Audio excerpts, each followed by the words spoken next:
Ada yang terasa janggal dalam cara kita membahas kasus ini.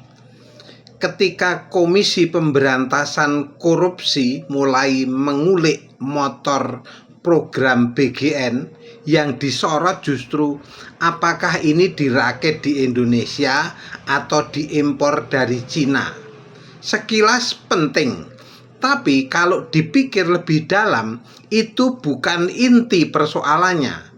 Karena masalah utamanya bukan di asal barang, tapi di harga yang tidak masuk akal. Mari kita lihat datanya. Anggaran per unit 49 juta rupiah. Harga pasar sekitar 8 juta rupiah. Selisihnya sangat jauh. Dan dalam dunia pengadaan, selisih seperti ini bukan hal kecil. Ini alarm, ini sinyal kuat bahwa ada sesuatu yang harus diusut lebih dalam.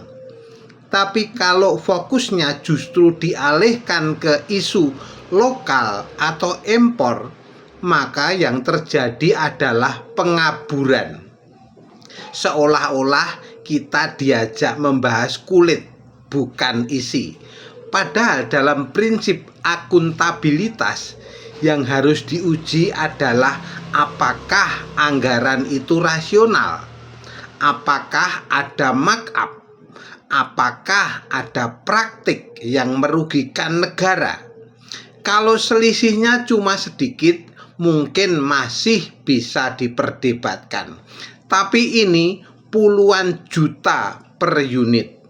Dan kalau jumlah unitnya banyak, kerugiannya bisa sangat besar.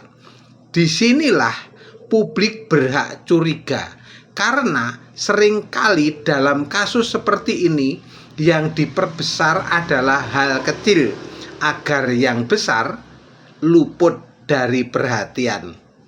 Pertanyaannya sekarang sederhana. Apakah kita mau sibuk membahas dirakit di mana? Atau mulai berani bertanya, uang sebanyak itu sebenarnya mengalir kemana?